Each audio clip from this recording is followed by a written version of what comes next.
अस्सलामु अलैकुम वरहमतुल्लाहि वबरकातुहू। रब्बि इश्रह ली सदरी वयस्सिर ली अमरी वहलुल उक़दतम मिन लिसानी यफ़क़हू क़ौली। रब्बना ज़िदना इल्मा अल्लाहुम्मा फ़क़िहना फ़िद्दीन। अल्लाहुम्मा इन्नी अस्अलुका इल्मन नाफ़िअन व अमलन मुतक़ब्बलन व रिज़्क़न तय्यिबा। आमीन। सूरह आले इमरान आयत नंबर 91 तक हम पढ़ चुके हैं। रिकैप कर लेते हैं। औज़ुबिल्लाहि मिनश्शैतानिर्रजीम बिस्मिल्लाहिर्रहमानिर्रहीम। वमन यब्तगी गैरल इस्लामी दीनन फ़लन युक़बल मिन्हु। और जो शख्स इस्लाम यानी फर्माबरदारी के सिवा कोई और दीन चाहे तो उससे हरगिज़ कबूल ना किया जाएगा। वह हुआ फ़िल आखिरति मिनल खासिरीन। और ऐसे लोग आखिरत में खसारा उठाने वाले होंगे, यानी जो लोग इस्लाम के अलावा किसी और मज़हब को फॉलो करते होंगे। कैफ़ा यहदिल्लाहु कौमन कफ़रू बादा ईमानी व शाहिदु अर रसूल हक़्क़ुम व जाअहुमुल बय्यिनात। किस ऐसे लोगों को अल्लाह क्यों कर हदायत दे सकता है जिन्होंने ईमान लाने के बाद कुफ्र इख्तियार किया, हालांकि वो खुद गवाही दे चुके हैं कि ये रसूल हक़ पर है और इनके पास इस बात के वाज़ेह दलाइल भी आ चुके हैं। और अल्लाह ताला ऐसे नाइंसाफ़ लोगों को हदायत नहीं दिया करता। ऐसे लोगों का बदला यही हो सकता है कि इन पर अल्लाह की भी लानत हो, फ़रिश्तों की भी हो और सब लोगों की भी हो। वो अज़ाब में हमेशा मुब्तला रहेंगे। इनसे ये अज़ाब ना हल्का किया जाएगा, ना उन्हें मोहलत दी जाएगी। हाँ, इसके बाद जिन लोगों ने तौबा की और अपनी इस्लाह कर ली वो इससे बच सकते हैं, यानी इस अज़ाब से, क्योंकि अल्लाह ताला बहुत बख्शने वाला और रहम फरमाने वाला है। मगर जिन लोगों ने ईमान लाने के बाद कुफ्र इख्तियार किया, फिर इस कुफ्र में बढ़ते ही गए, इनकी तौबा हरगिज़ कबूल ना की जाएगी। और हकीकतन ऐसे ही लोग गुमराह हैं। जो लोग काफिर हुए फिर कुफ्र ही की हालत में मर गए, अगर वो ज़मीन भर भी सोना देकर खुद छूट जाना चाहें तो इससे हरगिज़ कबूल नहीं किया जाएगा। यही लोग हैं जिन्हें दुख देने वाला अजाब होगा और इनका कोई मददगार नहीं होगा। आज की आयत नंबर 92 माशाल्लाह से चौथा पारा हमारा शुरू हो रहा है। लन तनालुल बिर्रा हत्ता तुनफिकू मिम्मा तुहिब्बुन वमा तुनफिकू मिन शैइन फ़इन्नल्लाह बिही अलीम। तुम उस वक्त तक असल नेकी हासिल न कर सकोगे जब तक वो कुछ अल्लाह की राह में खर्च ना करो जो तुम्हें महबूब हो, और जो कुछ भी तुम खर्च करोगे अल्लाह उसे खूब जानता है। तो पसंदीदा माल खर्च करने की फ़जीलत इस आयत में बताई जा रही है। अगरचे साबिका मज़मून जो था वो यहूद से मुतालिक चला आ रहा था पीछे जो हम पढ़े थे, ताहम इस आयत का खिताब यहूद, नसारा, मुसलमान और सब बनी नो इंसान से है। और माल से मोहब्बत इंसान की फितरत में दाखिल है। अल्लाह की राह में खर्च करने से इसके दिल में घुटन सी पैदा होने लगती है, और अगर किसी के कहने कहलाने पर माल खर्च करना ही पड़े तो इसका जी ये चाहता है कि थोड़ा सा माल या कोई हकीर किस्म का माल देकर छूट जाए। जबकि अल्लाह ताला ये फरमा रहे हैं कि जब तुम अल्लाह की राह में ऐसा माल खर्च ना करोगे जो तुम्हें महबूब और पसंदीदा है, उस वक्त तक तुम नेकी की वुसअतों को पा ही नहीं सकते। इस आयत का सहाबा कराम रज़ियल्लाहु अन्हुम ने बहुत अच्छा असर कबूल किया। चुनाचे सैयदना अनस बिन मालिक रज़ियल्लाहु अन्हु फरमाते हैं, अंसार में सैयदना अबू तलहा रज़ियल्लाहु अन्हु के सबसे ज़्यादा बाग हुआ करते थे। इनमें से बैरहा का बाग आपको सबसे ज़्यादा महबूब था। ये मस्जिद नबी सल्लल्लाहु अलैहि वसल्लम के सामने था। रसूलुल्लाह सल्लल्लाहु अलैहि वसल्लम इस बाग में जाया करते थे और वहाँ उम्दा और शीरीं पानी पीते। जब ये आयत नाजिल हुई तो अबू तलहा रज़ियल्लाहु अन्हु ने रसूलुल्लाह सल्लल्लाहु अलैहि वसल्लम से अर्ज़ किया, अल्लाह ताला फरमाता है तुम उस वक्त तक असल नेकी हासिल ना कर सकोगे जब तक वो कुछ अल्लाह की राह में खर्च ना करो जो तुम्हें महबूब है। और मेरी कुल जायदाद से बैरहा का बाग मुझे बहुत प्यारा है। मैं इस बाग को अल्लाह की राह में सदका करता हूँ और इससे सवाब और अल्लाह के यहाँ ज़ख़ीरे की उम्मीद रखता हूँ। आप जहाँ मुनासिब समझें इसे इस्तेमाल करें। आप सल्लल्लाहु अलैहि वसल्लम ने फरमाया, बहुत खूब, ये माल तो बहुत नफ़ा देने वाला है, ये माल तो बहुत नफ़ा देने वाला है। तेरी ये बात मैंने सुन ली, अब तुम इस ऐसा करो कि इसे अपने गरीब रिश्तेदारों में बांट दो। अबू तलहा रज़ियल्लाहु अन्हु कहने लगे, बहुत खूब, अल्लाह के रसूल में ऐसे ही करता हूँ। चुनाचे ये बाग सैयदना अबू तलहा ने अपने अकारिब और चचाज़ाद भाइयों में बांट दिया। ये सही बुखारी की हदीस है। इस आयत के मुखातिब बिलखुसूस यहूद हैं, क्योंकि इस आयत से पहले और बाद वाली आयत में इन्हीं से खिताब किया जा रहा है।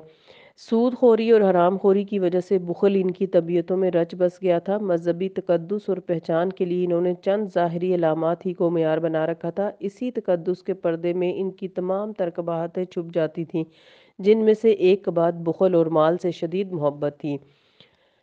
آیت نمبر 93 کل الطعام کان حلا لبنی اسرائیل الا ما حرم اسرائیل علی نفسه من قبل ان تنزل التوراة قل فأتوا بالتوراة فاتلوها ان کنتم صادقین۔ اس سے پہلے ہم آیت نمبر 93 کا ترجمہ پڑھیں۔ ہم نے جو 92 آیت پڑھی کہ تم ہرگز اس وقت تک نیکی کو نہیں پہنچ سکتے جب تک کہ تم اللہ کی راہ میں محبوب ترین مال خرچ نہ کرو، تو آج آپ سب لوگ بھی اس بات پہ ضرور غور کیجیے گا کہ کون سی ایسی چیز ہے جو آپ کو بہت زیادہ محبوب ہے اور کیا آپ اسے اللہ کی راہ میں خرچ کر سکتے ہیں۔ یہ ہمارے ایمان کا امتحان ہے ایک طرح سے۔ ضرور کوشش کریں کہ آپ نیکی کی انتہا کو پہنچ سکیں۔ آیت نمبر 93 بنی اسرائیل کے لیے کھانے پینے کی سب چیزیں حلال تھیں مگر وہ چیزیں جنہیں تورات کے نزول سے بیشتر اسرائیل یعنی یعقوب علیہ السلام نے خود اپنے اوپر حرام کر لیا تھا۔ آپ ان یہود سے کہیے کہ اگر تم اپنے دعوے میں سچے ہو تو تورات لاؤ اور اس میں سے وہ عبارت پڑھو، یعنی جو چیزیں تم نے خود پر حرام کی ہوئی ہیں وہ اللہ کا حکم ہے، وہ اگر ایسا ہے تو تورات سے پڑھ کے دکھاؤ۔ یہود پر حرام شدہ اشیاء، یہ دراصل یہود کے مسلمانوں پر ایک اعتراض کا جواب ہے۔ وہ مسلمانوں سے یہ کہتے تھے کہ تم نے تو شریعت کی حرام کردہ چیزوں کو خود پر حلال بنا رکھا ہے، تم لوگ اونٹ کا گوشت شوق سے کھاتے ہو اور اس کا دودھ بھی پیتے ہو۔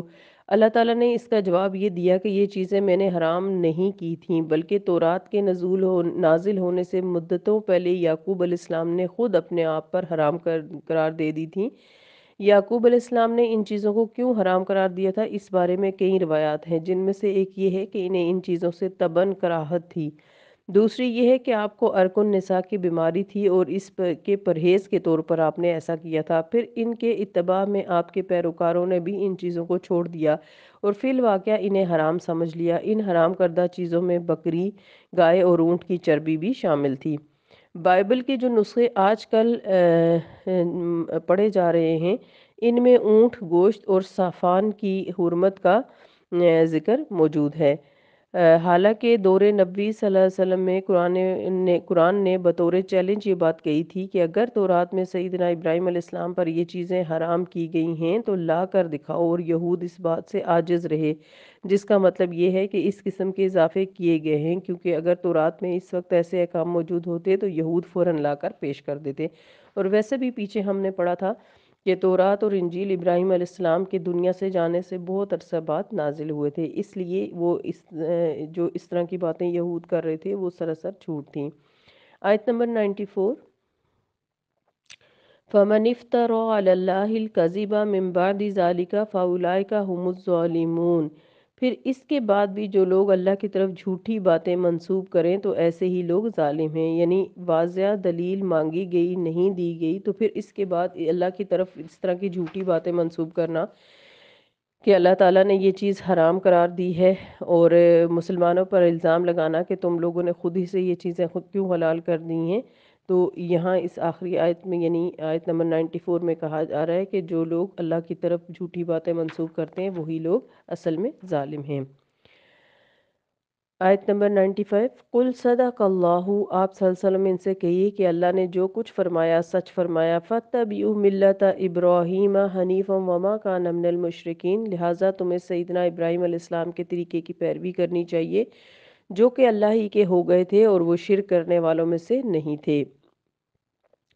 تو ملت اور شریعت، ملت ابراہیم سے مراد دین کی اصولی باتیں ہیں جو ہر نبی پر نازل کی گئی ہیں، مثلا صرف ایک اللہ کی عبادت کرنا، اسے وحدہ لا شریک سمجھنا اور اس کے سوا کسی دوسری قوت کے سامنے سر تسلیم خم نہ کرنا، اللہ ہی کو حرام و حلال قرار دینے کا مختار سمجھنا، اخروی سزا اور جزا کے قانون پر ایسے ہی اعتقاد رکھنا جیسے کتاب اللہ میں اس کی وضاحت ہے وغیرہ۔ رہے شرعی مسائل یعنی شریعت تو وہ ہر دور کے تقاضوں کے مطابق مختلف رہی ہے، کھانے پینے کی چیزوں کا حلال ہونا یا حرام ہونا بھی ایسے ہی مسائل میں سے ہے، اور ان میں تبدیلی ہر شریعت کے اندر اللہ تعالیٰ کرتے رہے ہیں۔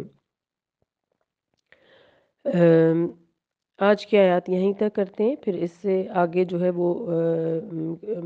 ہے وہ قبلہ کا ٹاپک آ جاتا ہے، وہ انشاءاللہ تعالیٰ ہم اگلے دن دیکھیں گے۔ اللہ تعالیٰ ہمیں قرآن پاک کو بہترین طریقے سے سمجھ کر اس پر عمل کرنے کی توفیق عطا فرمائے اور ایمان خالص اور تقوی نصیب فرمائے، آمین۔ سبحانک اللہم و بحمدک، نشہد ان لا الہ الا انت، نستغفرک و نتوب الیک۔ السلام علیکم ورحمۃ اللہ وبرکاتہ۔